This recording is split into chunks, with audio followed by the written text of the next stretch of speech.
Well, can you describe this guy? Was he fair? Was he dark? In the dark, he was pretty fair. I see. And you have a name? How do you have a name? I just called him Loverboy. Loverboy. Yeah. Have you seen Loverboy lately? Not in some time. I see. Well, probably because he wasn't a man of substance. Yeah. A man of character. Yeah. A man of the community. Yeah. A man people could really respect. Yeah. A man, for instance, like my new friend Bill Sweet. He's a man of substance, a man of character, Yeah. a man of the community. Where's he sitting? He's sitting right over here. Let me see him. He's right there. Good heavens! What's the matter? That's Loverboy!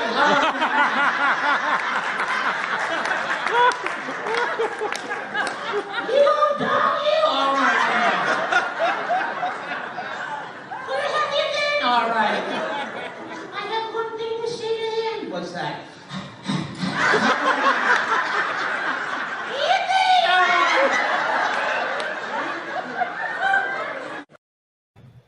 Hello, welcome to Landon Live. My name is Landon Harvey, and tonight we have ventriloquist and speaker Al Getler. Al, how are you doing tonight? Landon, I could not be happier to be here with you, buddy.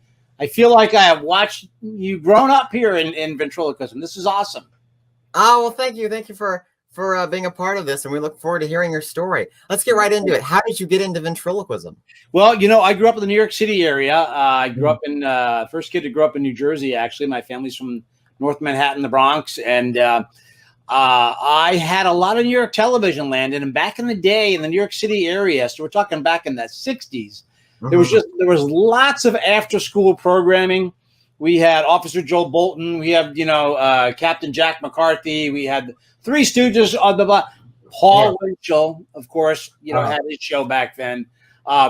Jimmy Nelson used to be a regular on a lot of the talk shows back in the day, just always popping up. The Paul Ash puppets, there was just so much going on.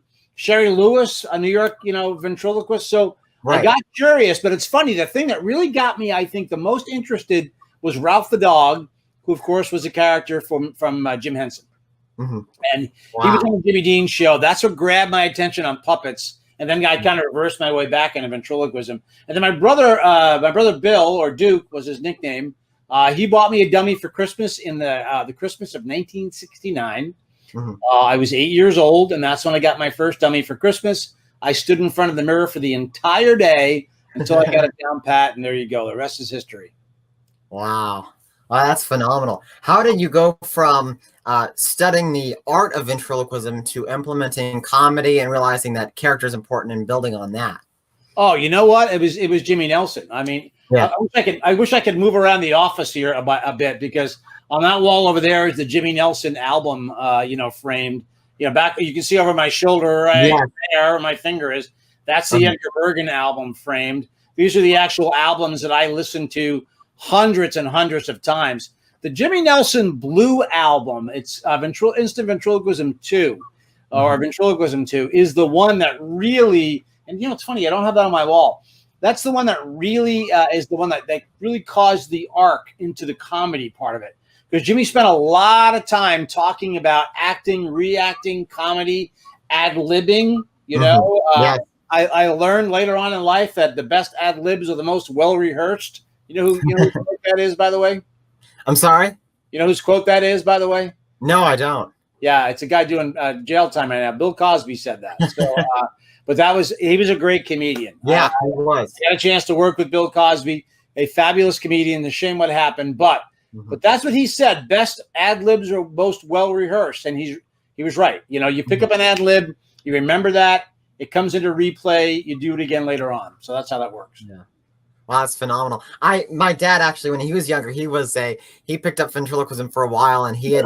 I remember that. You remember I interviewed you for the USA Today network. Yeah. Yeah, exactly. And it was neat going to the convention a couple of years back, because he got to meet Jimmy, and it was a neat thing, because I got to see that the magic in his eyes and how Jimmy had an impact on him as a kid. Oh, you froze on me, buddy. Go ahead and if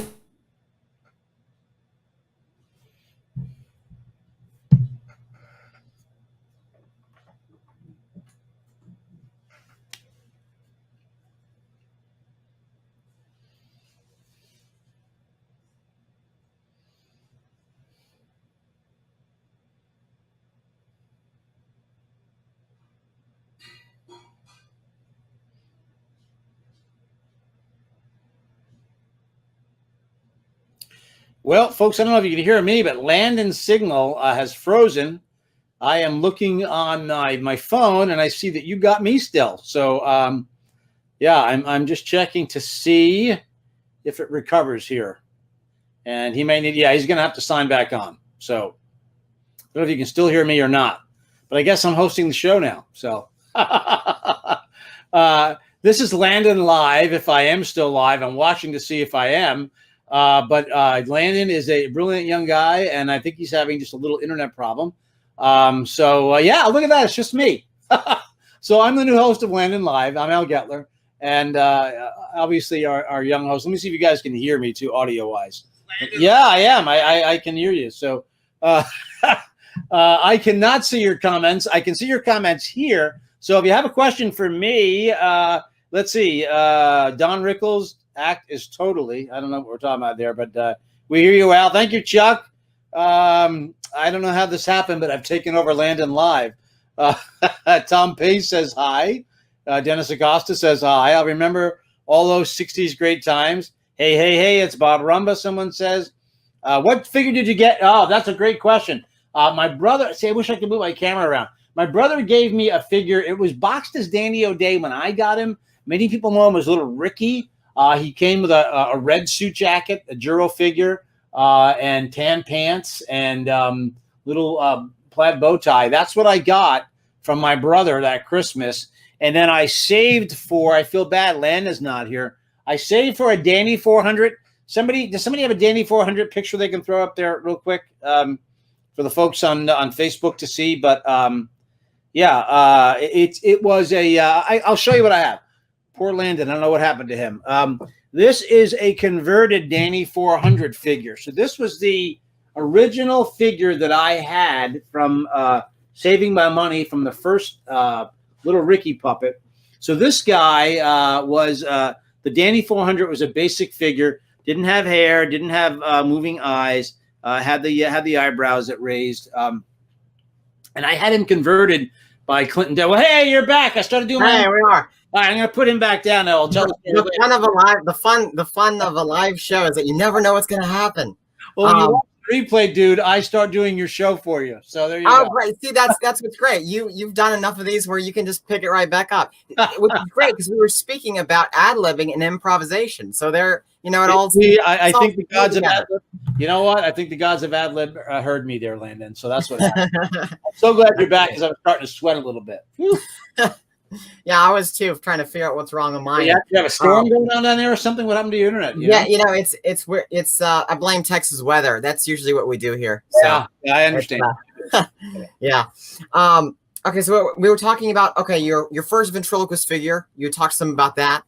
Yeah, while you were gone, somebody asked me on Facebook what the first dummy was that my brother bought me. He's up there, which I keep kind of pointing off camera, but Little Ricky was what he was boxed as. He was also boxed as Danny O'Day, which is how I got him. One of the stuffed body Juro figures with the plastic heads.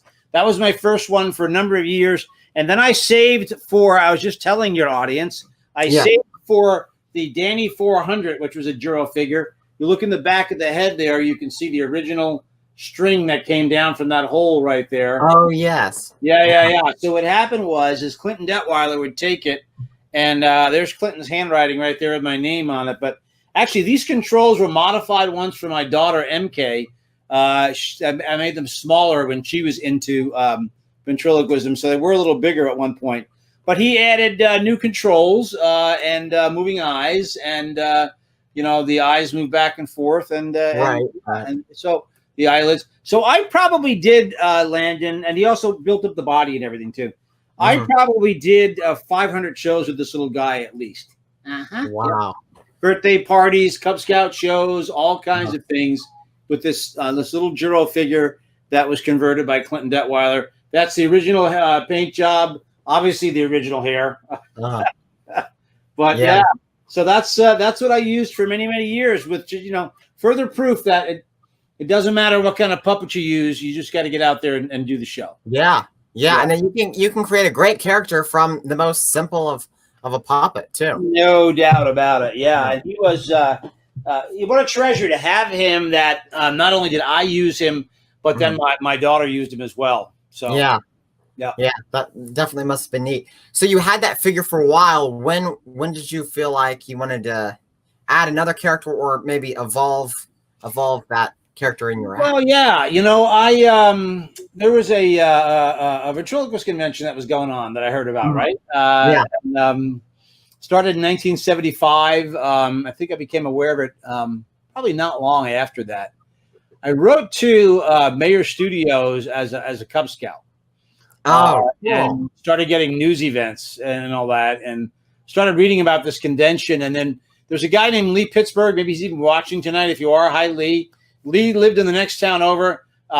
We had 6 kids. Lee's dad worked in New York City, and they had, Lee and his sister. And anyway, they were able to be a bit more mobile than we were as a family. So Sure. Lee went to the convention almost from the beginning. And I remember hearing his stories about the convention every summer.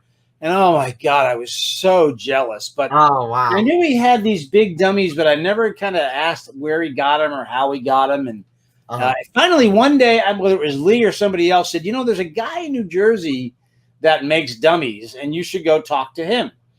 So at that point, I was probably a senior in high school, and I went to work for the county for a play that actually we toured campgrounds. Probably did playgrounds. Probably did a couple of hundred shows that summer. and that figure was called Paul Donnelly. He started that summer out with me, but then I was able to raise up enough money to go see a guy named Alan Seamock. Yes. Alan had some, I was intending on ordering a custom dummy from Alan, and then he had some stuff that he wanted to show me that he had just made. And so I went to his shop, and there were 2 heads sitting on a bench. One had glasses and one didn't. I took the glasses from one figure to another. And that was me. That was you, yeah? Yeah, that's me, Floyd. That's you, uh-huh. And Floyd, you've been with the act for A lot of time. Yeah. 1979. Yeah. That was Wow. Yeah. So that's Floyd, yeah. So Floyd is a CMOC. Yes, I am. Talk to that like I'm not here. No, you're here. He was made by Alan. He's a brilliant figure. He's got a very unique look. One of the things about Floyd, you mind if I talk about you technically? Sure. So Floyd does not have moving eyes, does not have enclosing eyelids, doesn't have eyebrows that go up and down. I'm like my favorite ventriloquist figure, who's Charlie McCarthy. That's right. You're a lot like Charlie McCarthy. Yeah. You don't have those animations. That's right. Yeah. So, I mean, what I learned a lot, Landon, over the years, not even having been to the convention, but watching as much as I could on television, reading as much as I could from news events, is that you had to keep that figure moving. You had to keep that figure alive. Yeah. You had to really make him part of the conversation at all times. Yeah. So that's how that worked. Yeah. Yeah.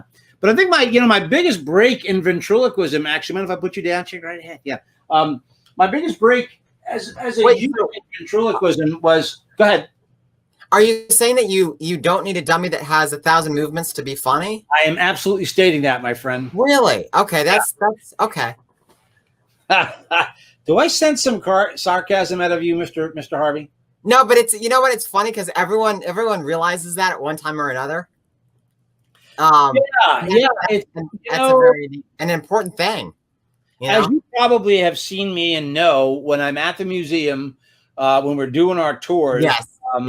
I oftentimes am blessed that I am assigned the McElroy, figure, to demonstrate, and I don't certainly do it nearly as well as Jeff Dunham does. Well, he owns 3 of them though, right? No, I know that, but I'm honored that I'm able to do that, and so there's a figure that has all these movements, and it's so much fun to show him off, but. At the very end, I mean, you see the wall behind me, who is it's dedicated to primarily. Yes, it's Edgar Bergen. I just think Bergen absolutely laid down the law for us in modern ventriloquism when it came to characterization, humor, voices, all of that.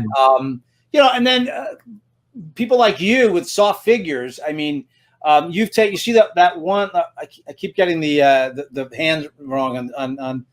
You see who that is right there? I can't very well. That's Jim Henson. Oh, okay. Yeah. Henson was, of course, everything was in reaching distance here. Hold on. Before I get off camera, I'm going to spot this book before I grab it.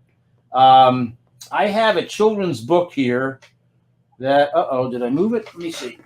Nope, here it is. I have a children's book here that somebody wrote. It's called The Guy Who Played with Puppets, Jim Henson. And what I love about this book is Henson had the same wonderment that you and I had. And I love this illustration in the book because, who's that but Charlie McCarthy, Yeah. So, this book is to teach kids about who Jim Henson was. And there's Charlie's picture in the middle of it. Charlie and Edgar were the ones that really just kind of laid out the way, puppetry worked, the way realism worked, the way voices worked, Yes. the believability of characters, which is why Ralph the dog was so incredibly important to me. Yes, and what's interesting about that, talking kind of about hard figures and soft figures together, is that you did a live interview with Jeff Dunham for the Vent Haven convention a few days back, and Jeff was on there. He was displaying.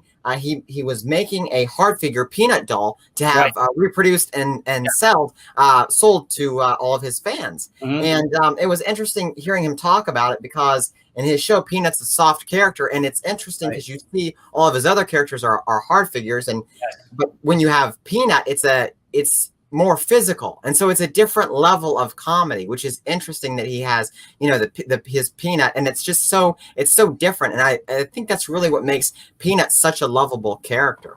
Well, Peanut is as Jeff knows this, has always been my favorite. It's the silliest. It's the silliest side of Mr. Dunham you're ever going to see. Yeah, My favorite thing that Peanut does to Jeff that's funny is when Jeff goes and Peanut right in his face. And to me that's just so hysterical. It's like getting in your grill, and it's a great bit. But that's exactly right. The physicality of Peanut is way different than Walter's everything right there. Sure. Peanut's constantly moving. There's another bit. In fact, right now on YouTube, if somebody hasn't seen it, there is some of the best of Peanut on YouTube. And great I can tell you, I mean, when you look at that compilation of things that Jeff does with Peanut, it's just it's incredible. It's absolutely incredible. Yeah. What I thought was interesting too, looking at it from an analytical point, is how that character has evolved so much. Yes. Too. Yes. Well, all of Jeff's characters have evolved. Sure. Every good character evolves. And, we talked about it the other day. I'm not going to be able to find it as fast as I'm going to talk about it, but we talked about the questionnaire. In fact, one guy wrote to me out of that whole audience looking for a copy of this questionnaire. So hats off to him. But this character questionnaire is the whole deal. It's the thing I talked about the other day. What drives the character, So I haven't done this yet for one character we're going to talk about later that I'm working on. But you've got to understand these things about characters. Otherwise, it doesn't come out. And the other evolution I mentioned the other day that I love to talk about is the evolution of Ahmed. He started off as a bad A terrorist, Right. And all of a sudden, Jeff mentioned it was the Christmas special, where the softer side comes out of Ahmed, and his voice goes up here like this. That's exploration, that's play, that's fun. It's awesome. Oh, it's hilarious. The things that he's a comedic genius, but it's also just so heavy in the character involvement, minding the monsters too. All the characters are dressed up and all the different. It's really talk about adding depth to a character. A lot of people, anyone that would pick up, an evil looking puppet like Ahmed would never even think of that side of him. And all the comedy you can get in the switch too is great. So that's a neat thing. And you've grown up. Speaking of Jeff, you've grown up with him, and when did you guys meet? Did you guys meet at convention? And were there other events that were your age? No, actually, it's a great question. Jeff and I did not meet at the convention. Jeff and I started off as I don't know who called who first, but we started off talking on the phone a lot when we were younger. But when I say younger, late teens, early 20s. And then my wife, Nancy, and I got married fairly young. I was 22, became a father very young. In fact, my oldest birthday is tomorrow. She's 36. So I was 23 when she was born, and that's her Uncle Jeff. You know, and he's been around ever since then, and in my my two older daughters' lives. So, you know, as young people, we hung out a lot. We lived outside of New York City, so Jeff would stay with us from time to time. There's the now infamous story from his first biography special, you know, where he talks about our comedy club excursion that time. And, you know, so yeah, you know, it's been fun watching Jeff, you know, just grow and just, you know, he's done amazing things. Stuff we talked about as dreaming. You know, little Jeff, way up on my top shelf there. Little Jeff was a conversation we had over a bowl of ice cream one night. I'll never forget it. How we'd love to make the ultimate toy dummy one day for kids. Yep. Yeah. Yeah. Yeah. Well, and I didn't forget, there's a bunch of adults that have it too. And it's I know. I see them. I find videos on TikTok and Instagram, and I send them to Jeff so we can see what people are doing with little Jeff. Oh, you were asking me. So how that evolved was after knowing each other for a bit. While I didn't go to the convention, still I organized events. So the first event I organized was a Verna Finley workshop. You know Verna? You must know who Verna Finley is. Yes, I'm a big fan of her work. Yeah. So for folks that don't know, again, Landon, I could reach all over this office and pull things out. I've got a beautiful picture of her over there that Dale Brown just posted the other day. Verna Finley was she's your grandmother when it comes to soft figures. You know. Yes.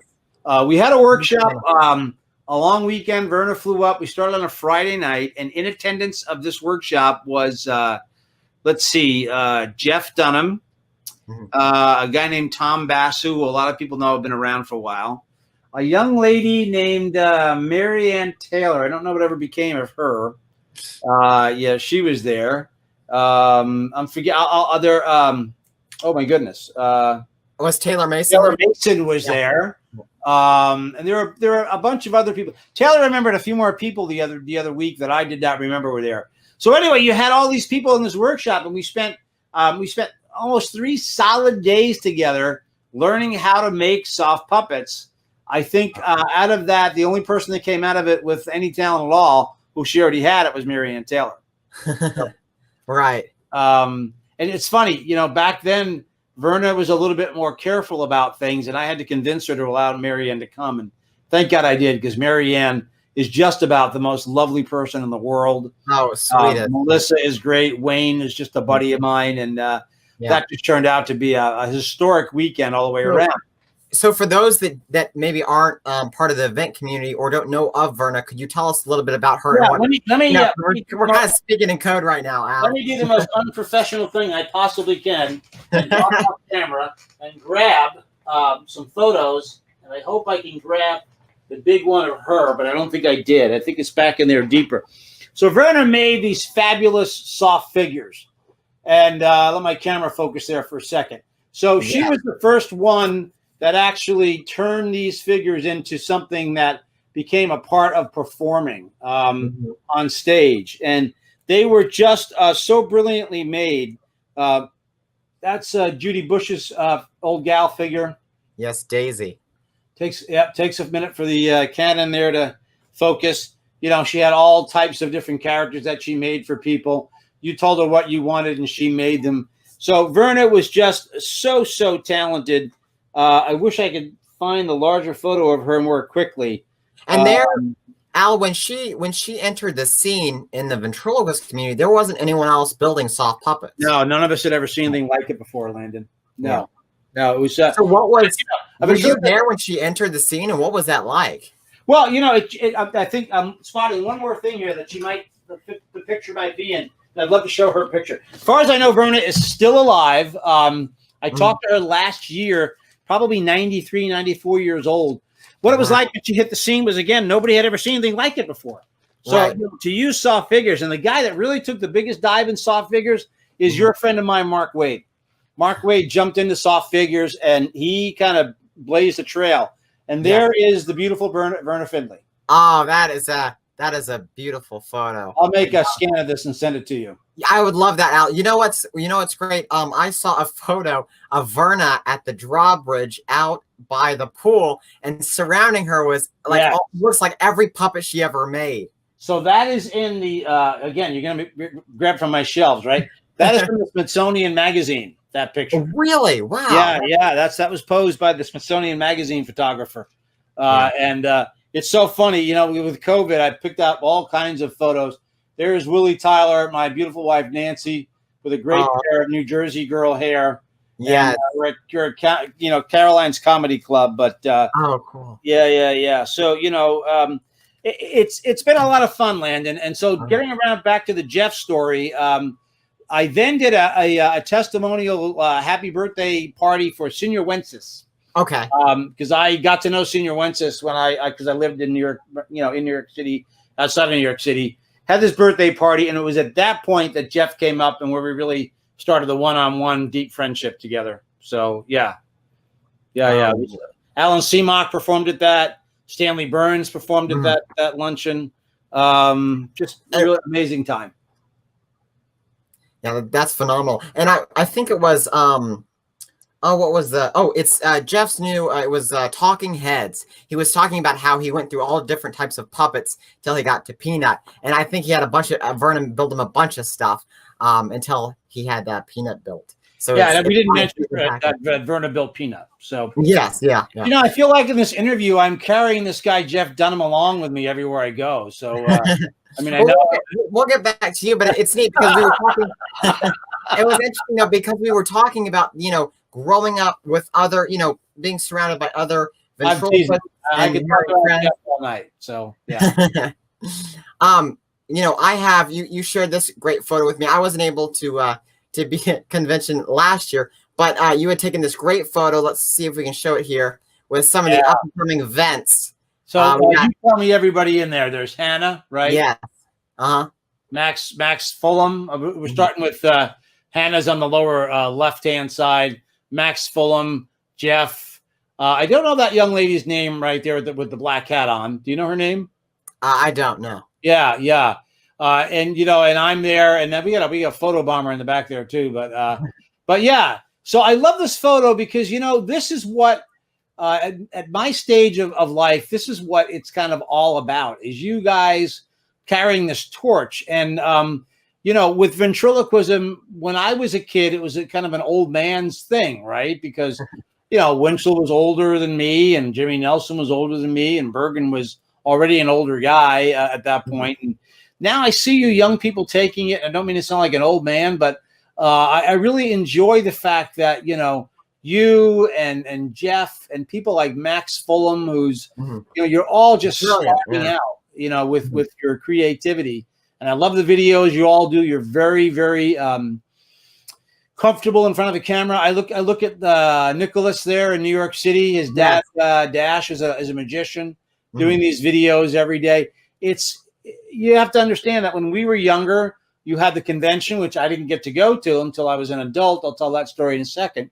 And we had Jimmy's albums, and you stood in a room and you practiced in front of a mirror and a tape recorder. That was it. Yeah. So it's truly a neat thing. And we have the junior and senior open mic every year. Yes. Where we have a bunch of new talent.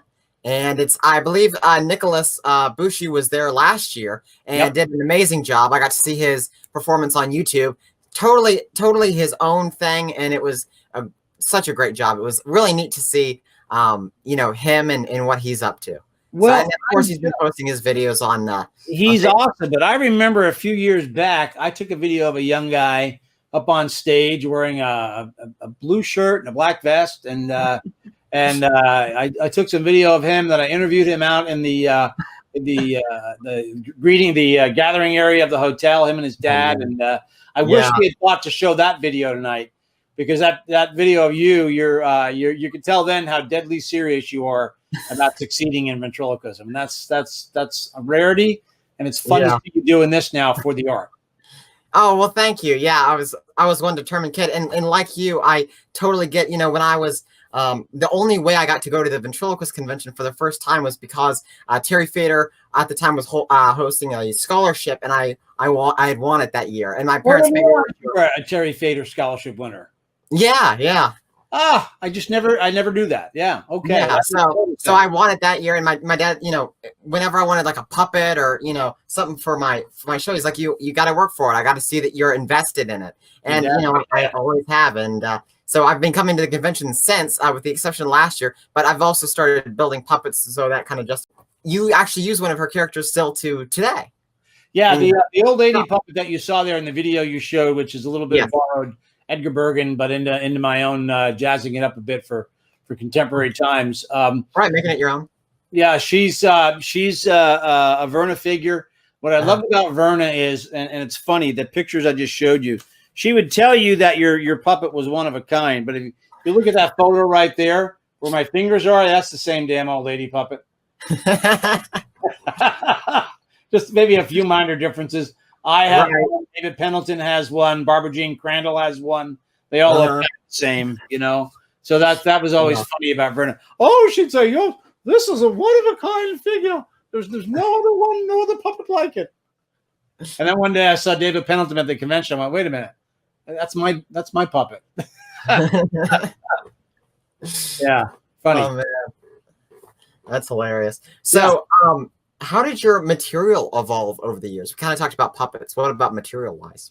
Well, I've always had a core of what I did. I had a core routine that I performed, and it was, it was from all the dialogue books. Again, I look at my bookshelves. I picked up some of the best stuff that I had. In fact, it was funny. I had never heard of Paul Stadelman out of Chicago. And I wrote to a back then a quote unquote Izzy Rizzy School of Ventriloquism. You have to imagine, Landon. I thought Izzy Rizzy School of Ventriloquism was a 20-story high office building with hundreds of people working on this. It turns out it was one guy with a mimeograph machine in a magic shop. But so I bought this stuff, and I bought these Paul Stadelman books. And are you familiar with Paul Stadelman? Do you know who he was? No, I don't. So Stadelman was a Chicago, a kid show after school kind of black and white television show. He was sponsored by a bread company, I think, for the most part. But he was a Chicago staple, And guys like Chuck Field, who maybe Chuck's out there, you can see the comments. I can't, but or can I see the comments? Can I see the comments? Is that possible? No, I can't. Oh yeah, I can. So Chuck Fields, Chuck learned from Paul Stadelman, but I got Paul's comedy books, and I just remembered, and his routines were always up for grabs, I would pick pieces of that and have this core routine that I made up, and that was what I did for a while. And then what I found out was I was pretty good on the spot. So working the crowd, and it's funny when I listen to a lot of the comedy podcasts today. There's always kind of these rules of comedy, right? So stand-up comedians. First of all, the rules of stand-up comedians is ventriloquists are prop comics, so they're not funny, Yeah. So Jeff Dunham is not funny, and Jeff Dunham's never going to be a success in comedy. Of course, he's the highest paid comedian in the world, but that's so much. So far goes the rule of comedy. I work the crowd a lot, and speaking of comedy, Dale Brown just made a comment that you're scraping the bottom of the barrel with Getler. So, and in response to that, Dale, that's, the only reason why we're doing this interview is because you don't have the equipment to do an interview. So exactly right. Thank you for telling him. So you haven't actually scraped the bottom of the barrel. Dale's still down there below me. Yeah, so, there you go. Yeah. And you know what I'm amazed at, Landon? He's watching you on YouTube, which I wasn't even sure he knew that he got that channel. So, wow. Yeah, isn't that something? He's on YouTube. That's incredible. Look at that. For those of you that are just joining us, Dale Brown is my arch nemesis. So, but anyway, and he's also the one of the most fabulous guys in the world. But we have a lot of fun together. So, so writing. So I was pretty good on the take and working the crowd, and so that's become a very, very big part of what I do. The other thing too is I started working corporate dates. I would literally send a questionnaire to corporations, and I would write material complete. And how do you remember all that material? I used to put them in a file folder marked top secret, and I'd go into a corporate gig, do an hour-and-a-half show, and a half hour that was Floyd, just literally reading off a piece of paper jokes I'd written for that gig. And that's how I had done my act for years in corporate gigs. So, yep. So, that being said, comedy is, it's thinking funny. Mm-hmm. You never stop watching other comedians, not necessarily to steal bits, but to learn timing, to learn what makes things funny and not funny. Today's comedians, John Mulaney, one of the most ingenious comedians out there, Yes. Mike Birbiglia, who's a good friend of his, another one, Chris Rock. I mean, just incredible timing. People that I love to watch, Kevin Hart's silly and fun. And, these are the comedians. And of course, people like Nikki Glazer, who's brand new to the scene basically, but all of a sudden is this mega star because of what she does at roasts. Yes. Yeah, she's just a great comedian. Amy Schumer. I love Amy Schumer and the self-effacing humor that she has. So you study that and you say, how can I apply that back to Vent? And we are not the bottom of the barrel. Speaking of the bottom of the barrel when it comes to comedy, quite the opposite. What we do is quite complex. It's theater. It's two characters, maybe three characters, but as traditional sense, it's two characters in theater, and it has to be believable. There's got to be a relationship. There's got to be a back and forth, and there's got to be a backstory, and that's what makes it funny. So why do you think that there was so much backlash from other comedians in the comedy club scene? Oh, just simply because they thought if you had to go up there with a prop, to be funny, that you could not possibly be funny, So therefore, that you were a hack. Do you remember a guy named Carrot Top? Yes. Yeah. So Carrot Top, also was frowned upon because he had a suitcase full of props, But that was the joke. That was the fun. I mean, he would take something out and say a one line and throw it away. I think that's harder to do in many cases. And observational humor is great. When you go to a comedy club, what do you expect to do? I sit there and watch and observe. What is the general public? You're different. What does the general public expect to do? Oh, Laugh, right? Yeah, enjoy themselves. Halfway decent material is funny in a comedy club environment, But the real genius is right before COVID hit, my wife and I went to a comedy club and saw Kyle Kinane. Look him up on YouTube if you don't know who he is. Brilliant, really smart, comedian. I love seeing people who are as smart as that and work on their craft. It's just absolutely amazing. Well, just go back to John Mulaney. There's nobody who is as just brilliant as Mulaney is. Wrote for Saturday Night Live, wrote for The Simpsons, wrote for so many television shows. He did absolutely phenomenal. And that's interesting. It's interesting how you can study comedians today and their style and the way that they implement their humor to their audiences and take it as inspiration for the way a character delivers something, or maybe the way a character responds, or maybe a mannerism that you can give toward a character. Well, right. And the thing is, can you go off script? And that to me is what makes somebody super funny. So let's go back to Jeff for a second, right? First of all, Jeff's always fresh. When you go see Jeff's show, I guarantee you he's probably trying 5 or 6 brand new jokes out that night. Yeah.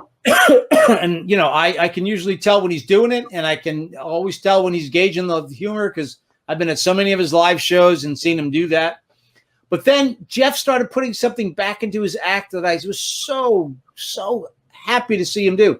He talks to the audience. He works the audience. He picks out of the 10 people he can see right in front of him on stage, he talks to one of them. He gets their career, where they live, a little bit about them, and then that's usually Peanut. Peanut just goes on for 10 minutes on running gags on this one particular person in the audience. Yeah. To me, I mean, it doesn't get any funnier and better than that. The audience loves it. The person being picked on loves it. And Jeff just challenges himself to come up with something brand new every night. It's like watching a sporting game. What's he going to do next? Right. Exactly. Yeah. I was talking to Bob Rumba about that exact thing, and he's like, Jeff's got these 2 giant monitors, and whenever he does audience interaction, it allows it to feel like a comedy club, and everyone feels closer. When he's selling out these giant arenas and theaters, and it's just a truly neat thing especially since he started in comedy clubs and, Yep. and he's there Yep. now. So it's definitely an interesting thing. We talked about a little bit about Verna. She made a lot of puppets and sold them at convention. Can you talk about convention and how it impacted you as a ventriloquist and what your contribution is to the convention today? Yeah, so it's kind of interesting. After I hosted that Senior Wences birthday, believe it or not, I still not have been to a convention. I went from being a family with 6 kids to going to college to getting married young, and we had one kid, then another, So I was always working my full-time job in the newspaper industry and doing shows. And luckily, my beautiful wife was able to stay home for our entire parenthood and raise all 3 of our kids. One day, my dad called me up, Landon. My dad was retired, and he said, your mom and I want to talk to you. My mom picked up the other phone, and they said, we never got to send you to the Ventriloquist convention when you were younger. So we would like to pay for you to go to your first convention. And I went in 1989, I believe it was, or 87. I got to look back on this. But there to greet me was Alan Seamock, and Alan brought me immediately to a board of advisors meeting for Vent Haven Museum. John Brooking was the president of the museum. His son Brooke is now the president. And Alan had the bright idea that if I could run these events, I could run a ventriloquist convention. So I went to the first year as a ventriloquist convention attendee, and the second year I was chairman of the convention. So wow. Yeah. So that was my introduction to the convention. But when I walked into that room the first time, the dealer's room especially, was like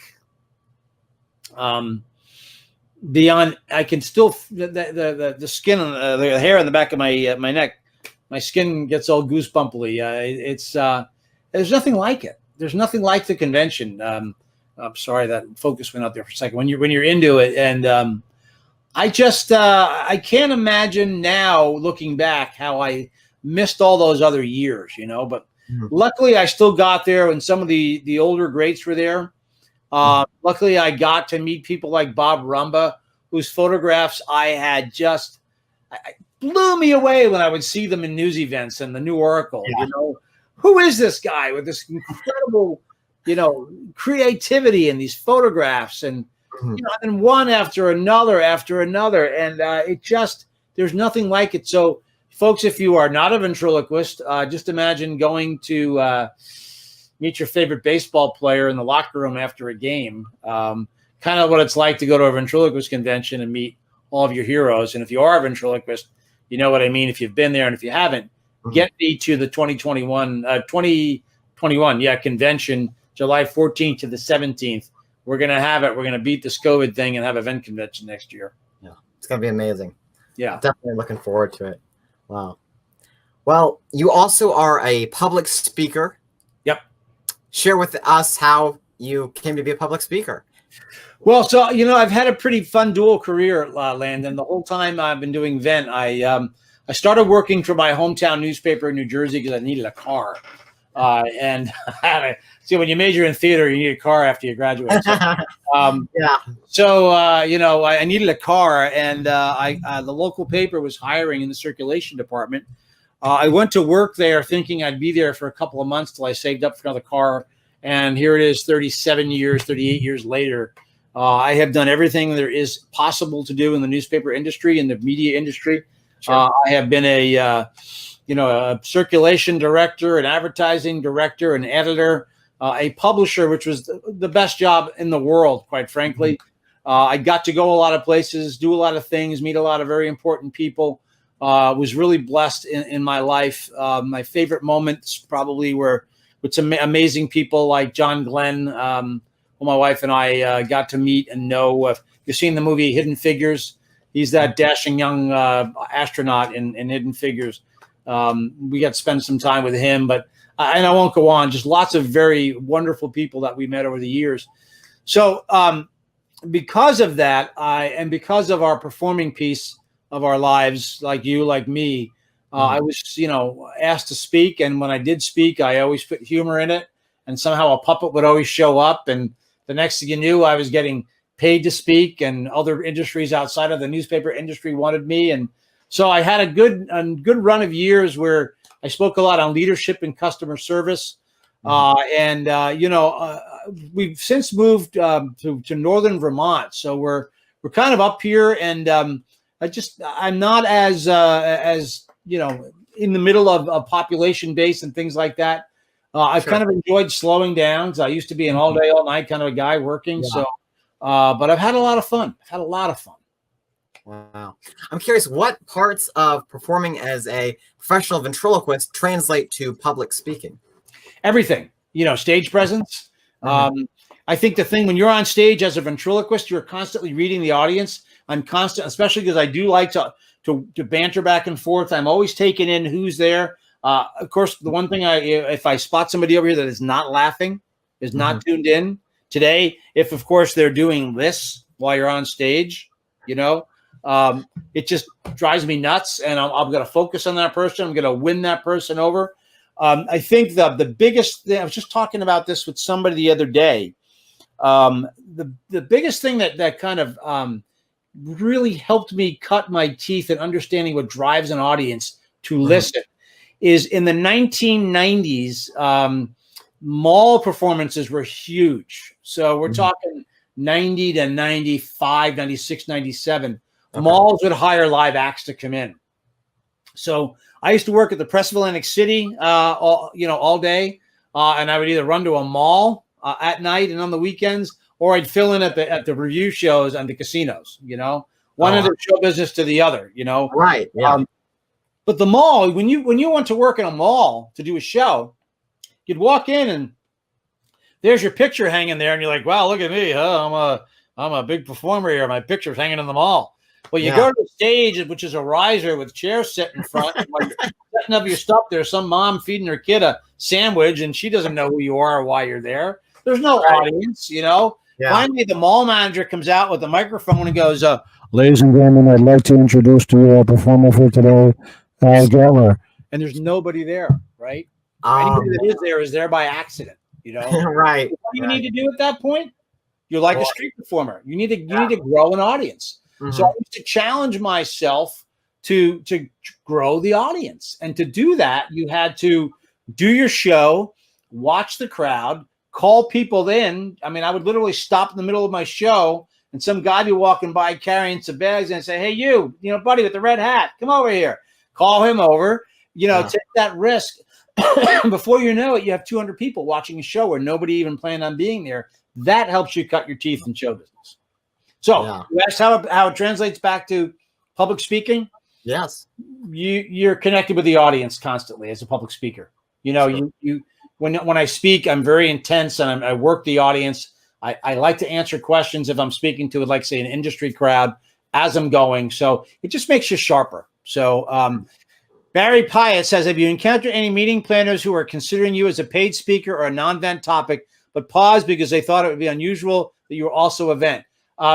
Yes, oftentimes, Barry, that happened, where I would throw in the fact that I could do comedy and vent, and they were blown away. And in fact, Barry, I used to get booked sometimes as a serious speaker in the afternoon and the entertainment that night at the banquet at night. So, yeah.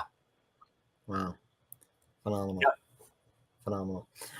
Kimberly, Sabrina asked who or what inspired you to do what you do today. We talked about that a little bit earlier, but it was Edgar Bergen, mainly is a big inspiration of Al's. You can see behind him, he's got a bunch of Bergen memorabilia. Yeah. So I love that poster with him. Tom Ladshaw set me up with that. That's from You Can't Cheat an Honest Man, which is probably, I think, it's one of the most enjoyable movies of all of them because W.C. Fields is in it. But, the thing I love about Bergen, again, we can't move the camera around too much, but right. I'm sorry, I'll forget. Here we go. That thing right there, that's a framed spoon and an ad for getting a free Edgar Bergen or a free Charlie McCarthy spoon. Bergen's commercial usage of the character Charlie McCarthy and incredible. It's another. It takes my business side of things and my event side of things and mashes them up. David Wilson, of course, is one of the experts when it comes to the commercial side of Bergen. So. If you don't know who David is, I interviewed him on the Edgar Bergen page. brilliant guy. Just knows a lot. Yeah, that's great. You know, I didn't realize how many products he had of his characters and little toys and things until I went to the ventriloquist, the Vent Haven Museum. Yeah. And they have some of that in glass cases, and it was everything from little metal, you know, toys to you know, boxes for brands and things like that. It was really neat. You know, he had a good friend. You may have heard his friend's name is Walt Disney. Yeah, yeah. And I am convinced that he and Walt Disney figured out that these characters were worth as much as being up on stage or having them on film. And they're the ones that developed commercial marketing of these characters. So yeah, Truly to owe those two. Now, someone wrote here, look at that, and someone wrote, "I'm a huge fan of you. I think you got the wrong guy. My name is Al Getler." Yeah, this is not my interview with Dale Brown yet. Actually, I haven't seen a comment from Dale in a while. I think he joined so he could leave. I think he fell asleep is what happens. Yeah, probably. Yeah, he's a sleep boy. He falls asleep a lot. Yep. So now you had a character. We were talking earlier in the interview about characters. You had shown us Floyd, of course. Wait, have you shown us Floyd yet? Yes, you have. Okay, that's right. And he was recently repainted, actually. He was. So let's get technical. Let me get technical. Let's get technical and talk about how you met Austin, because as a puppet builder, I love to talk about this type. Yeah. So phenomenal. We'll let the Canon camera here focus on Floyd. Floyd was made in 75. So Alan used to put the traditional family spelling of his name on his figures. So Floyd is made out of plastic wood. As I mentioned, only one animation, his moving mouth. The paint job that he had was twice painted by Alan Seamock before. So if you looked up Floyd on the internet now and saw pictures of Floyd now, you'd see the old paint job. Austin, I think I mentioned to you off camera, there's probably two guys I would entrust with an Alan Seamock paint job. One is Austin, the other one is Tyler Ellis. But Austin is my buddy. He lives pretty close to me. I think the world of him, and I want to see him succeed in everything in life. But yes, he took Floyd and carefully, repainted him, and then he refitted him with a wig of a different color. Which I have to tell you, my kids have grown up with Floyd, and my daughter didn't even recognize him. My middle daughter, when she saw him, the different color hair. But it's a beautiful paint job, and I couldn't be more thrilled about the way Floyd looks today. Glasses, if you're going to have glasses on your figure, go to an optometrist like I did and have him professionally fit. So his head moves around. Those glasses don't go anywhere. They're not stapled. They're not stitched. Flame Feature said Floyd looks happy for not being attached to a body at the moment. Yes, I am, Flame. I'm absolutely. Yeah. Do the old song. I ain't got no. Hey, I don't have a body. But I like the wig because it brings out his eyes too. It does, absolutely. Yeah. Oh, you like my eyes? Thank you. Yeah. Before, I think you said before he had a black wig. Black wig, yeah. Yeah. So it's had, and sometimes depending on what stage you have your character in front of, it can kind of get lost. I have my only hard figure, Scooter. He's got black hair, so I've dealt with that. Remind me who made your hard figure again? It's a beautiful figure. Ken Pointer. That's right, Ken Pointer. Yeah, beautiful figure. The one other quick historic thing about Floyd, Alan Seamock. Alan was a good friend. I loved him, but his hands of the figures were always mannequin hands. They weighed a ton, So a great. You asked about convention stories. Ray Gwill, the late Ray Gwill, loved Floyd and had seen him in pictures and wanted to see him firsthand. So we went back to my room. Ray, Barbara, somebody else came along with us, and maybe Jeff. And anyway, he looked at Floyd's face. He loved him, and he took the hands, which were the mannequin's hands, and he kept doing this. And he looked at me and he said, "Why do you have those hands on that beautiful figure?" And I said, "Well, he came with those hands." He goes, "No, that's not going to do." He said, "I'm going to make you a new set of hands and send it to you."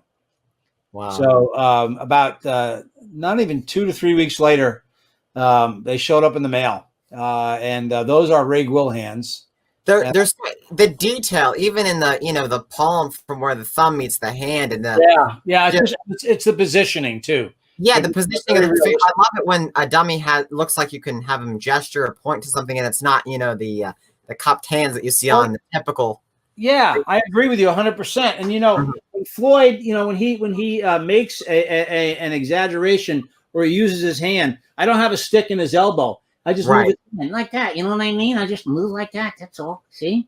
Yeah. So how the lips doing? Lips are fine. Yeah. Even when you have his hand positioned like this or like this, and then you turn it, it looks like he's moving his fingers because of that position that they're sculpted in. So it's a great thing. Yeah. See that? Look at that. See? He's smart. Yes, Landon's a smart guy. Yes, he is. Yeah, I like to pay attention to the details as a puppet builder too. So hey, Landon, how much are you getting paid for this tonight? Let's see. How much? Not enough. What do you mean? What's Yeah, we take PayPal, okay, sir? There you go. All right. How much am I paying you? I'll pay you, Floyd. No, we're not paying you, Landon. Your contribution. Oh man. Yeah. So anyway, it's just been a great journey for me. Yeah, I had a blast being a ventriloquist. I can't imagine my life any other way. Again, I could probably walk around the office and show you all kinds of things. It's just been a very, very good life. I have been blessed. Well, and one thing that before we go, I would like for you to show everyone is you have a new character that's a squirrel. Yeah, it's kind of funny. So let me tell you the story. We live on Lake Champlain in Vermont, and it's a beautiful, beautiful place filled with. We live on an island actually, and we have farmland and we have just all kinds of beauty, and we have lots of squirrels. Yes. So we have a squirrel that comes through our yard. Who he's kind of chubby, and he's always carrying a peanut. I mean, we live in the country, but we're not living in Georgia. We don't have peanut farms. Right. Well, the lady up the street puts out peanuts for the squirrels. So this big squirrel comes, and we have dogs, and he sits on the back porch of our house in the door window and watches the dogs bark at him while he eats the peanut, right? So my oldest daughter, MK, who's my daughters are all very funny, but MK just comes up with names. Miss McNeely was named by MK. Cool. Yeah. So, even when she was a kid. So she started calling this squirrel Salvador. And she'd yell at him, Salvador, get away from the door, right? So one day I was on Etsy, and I found a perfect friend of mine who has joined as my IT director. Oh, hi there, Sneak Salvador. Good to see you. Hi. Hi there, Salvador. That's Landon Harley. You know him? Yes, I see you show all the time on YouTube. Oh my God, Landon Harley. Hi. Hello there. It's good to meet you. It's good to meet you too. I'm so excited to be on your show. This is incredible. Oh my God. Now, Salvador, I've heard. I can't believe it's Landon Harley. It's all right. Don't worry about it. Yeah. Just ask me a question. I heard that you are the IT squirrel. Let's just tell you something right out of the gate, okay? When the computer goes down, okay? When it goes down, there's usually a loose nut behind the mouse. Think about that. A loose nut behind the mouse. A loose nut behind the mouse. Oh, you're talking about me? Yes, I am. Did you see the virtual ventriloquist convention? Did you see it? Yes, I did. Yeah. Did you see all the times Knucklehead's microphone wasn't on? Yes. Yeah.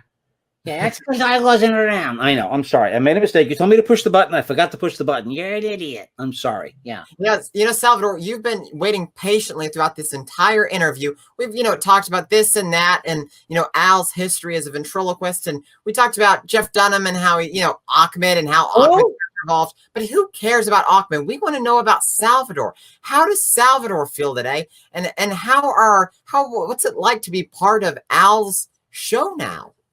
It's really boring. Yeah. Well, it's because I don't perform much right now, but we'll get back to performing when COVID's over. Yeah. And you're a brand new character. Yeah. So we're working on your what do we do with your character questionnaire? Yeah. That's what makes it exciting, is learning who you are, right? Like, what are your phobias? Cats. Cats are your phobias. Yes, they are. What talent are you most proud of? I can shell a peanut in 2 seconds. That's pretty good. Yeah, yeah. Let's see. What's the most exciting thing that ever happened to you? Meeting Landon Harley. I don't think Salvador gets out much. He was being self-effacing. Yes. That's right. Yeah. You know what's funny about Salvador, and you played a big role in Salvador's voice. Oh, which, yeah? You know, it's just the traditional vent voice, but He's got some stuff right here in the cheeks like that. and do you remember where that came from, Landon? Uh-huh. Yeah, you had a teenage puppet 2 years ago at the convention who had on braces and curly hair, and I just loved those braces. And every kid that I ever knew that had braces had that kind of talking in their mouth usually when they first got them. So I incorporated that into Salvador's voice. Now we just kind of repurposed the voice to Salvador because he always. It's great because he's got those teeth right there and he's trying to talk through them. So it's. That's right. Exactly. He gets it. Yes, he does get it. Yeah. Yeah. That's Salvador. Yeah. Just a fun character. Yeah. Yep. Yeah. That's it. Can I go? You can go. All right. Bye, Landon Harley. Bye. I'm so excited to meet you. Oh, well, thank you for being part of this. Oh, it's no problem because you're like a star. And I'm so excited to meet you.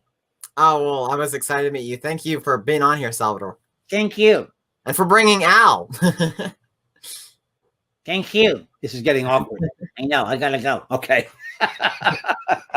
That's great. It's so much fun, though, you know, and that's one of my favorite things. You talked earlier about your first time in the dealer's room, going in there and just trying a bunch of stuff. You know, going in there with friends, vet friends, and going back and forth and you know, trying stuff, and just the potential and the ideas, and you know, there's so much inspiration in there. And then, of course, as we see, you know, people posting stuff online, it's just really neat. Yeah. Hey, Landon, have you seen the Muppet Guys talking videos yet? I have, and they're phenomenal. So you saw Jerry Nelson says, you know, one of the finest Muppet character performers, said it's all about play.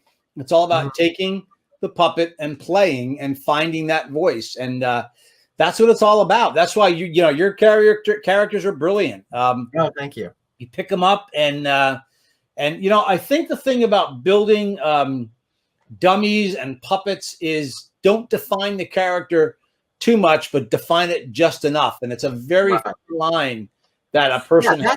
And that's what made that teenage character of yours so brilliant, because it was there and you just had to, you know, fill in the blanks, but it wasn't overdone either. Right. And you know, it's really neat. I've got some stuff like that I'm saving for the next time we all meet at convention. So I'm really excited to I love your little mouse and rat puppets too. They're really cute. They're really fun. Oh yeah, thank you. Yeah, they're really good. If you ever need a backup of Salvador, I can make them like something like that. Yeah. Good. That sounds good. So in wrapping up here, what do you hope to see, Al, from the future of ventriloquism and from future ventriloquists? Well, look, I think that certainly the bar has been set pretty high now between, you know, what Darcy Lynn has done the past couple of years, certainly what Jeff has done. You know, a guy that, you know, we don't give enough credit to this day, but who revolutionized the way Vent was being accepted in mainstream is Jay Johnson. You know, Jay took our art, and when I was in middle school, made it cool again. In high school, it made it cool again. And, you know, when I met my wife in high school, and I was very nervous to tell her I was a ventriloquist, she said, "Oh, like Chuck and Bob?" And that was it. Wow. I mean, sold, you know, bam. So, you know, the transition point for me really in that, and this was going to be okay, was in high school. I was a freshman, and a guy named David Remnick was directing the variety show, the pop show, and he put me in, which was great for any comedian, up against all musical acts. So I killed, you know. And that kind of he's, by the way, the editor of the New Yorker magazine now. Really? Is he? Yeah. But so anyway, you know, I just think that formed ventriloquism for me. So when I look at the future of ventriloquism, I think it's bright. I think that there is so much more to really explore. You know, comedians keep on evolving, and I keep mentioning John Mulaney. Everybody should check John Mulaney out. That's the next evolution of comedy. And for ventriloquism, Jeff has allowed us a whole new space. Jay Johnson has allowed us a whole new space. Darcy, as young as she is carving a whole new space for what we do. So there's a bright future. It's up to you young guys and gals to keep on creating, keep on trying, and keep on experimenting. And you're going to fail sometimes, but that's okay. You know, keep on trying. I mean, Dale Brown has failed every day since he first picked up a dummy, and he still keeps on trying. So that was a joke, Landon. Oh no, Landon froze again. Okay, I get to wrap the show up on my own. Landon has once again lost internet service. So I'll tell you what I'm going to do. I'm going to go back and read some of your comments because we just lost Landon. Yeah, Bob Rumba, you mentioned that's when we used to get where's the squirrel? Thanks, he was there. I'll go back a little bit further. I know Kimberly said it looks like my older brother talking about Floyd. So Kimberly, you also asked who inspired or what inspired you to do what you do today? Yeah, I think we mentioned it. You know, Bergen was huge. Oh, Mark Berryman, I didn't know you were in the newspaper business. That's incredible. That's fantastic. Let's see. Kimberly, you've been seeing Jeff in 2015. He's great. Yeah, Gary Mulder, Mark. That is a classic one. Absolutely. Gary Mulder was, Bob, a great prop comic. Yeah, I forgot about that. Dale Brown, you're just so filled with compliments. Chuck Lyons, you're here. Let's see who else is here. Agent E had to go. That's too bad. Hey, Nicholas Bushy, you're here. That's cool. So good to see you. Hey, Hayden, you're here. Let's see. Jeff Dunham's going to show the prototype of the Peanut Hard figure tomorrow at 10. Guess what? He showed it on Saturday at our virtual ventriloquist convention, Ken. So if you didn't see that, go back and watch it. Looking back here at some comments, we're waiting for Landon to come back. Let's see here. Dennis Acosta, hi. Yeah, I reached the top. So there you go. So good deal. Hey, Al, what was the strangest thing you ever saw looking out of the window? At my house? Are you talking about, Facebook user? I would say we've seen a lot of strange things. We haven't seen a moose yet, though. That's what we're yeah, he's back. Hey, there you go. Right. Sorry, Texas weather again. But in wrapping up, I made a Dale Brown joke, and your face was frozen. So I thought maybe you didn't like it, but then I realized your face was frozen. So it was a Dale Brown joke. It was probably a good one. So it was good. Yeah. Yeah. Ken Den wanted to know, do I enjoy working with hard figures or soft figures better? That's a tough question, Ken. I've had so many hours of improving with Floyd that I think, you know, Floyd is still my favorite figure to work with. I do love the soft figures, though, for all the things that Landon said before about the flexibility. So that's important. Hey, Dwayne Eccles is here. Can I go ahead and give him a shout out on the fundraiser? Yeah, let's do it. Yeah, so Dwayne has two fundraisers going right now. It's an opportunity for you to, you know, do some promo on your own show here, Landon. The first one, he's got over $5,000.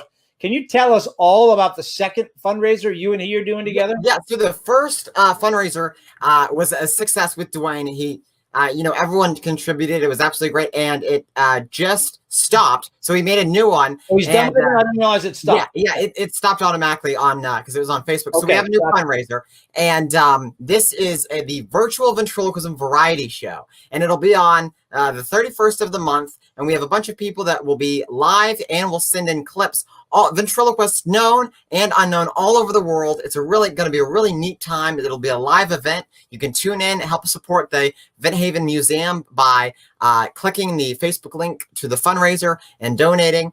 And it's just an amazing thing. The museum has figures and puppets from all over the world, from all backstories, and the history is just absolutely amazing. If you ever get the opportunity to go, I highly encourage it.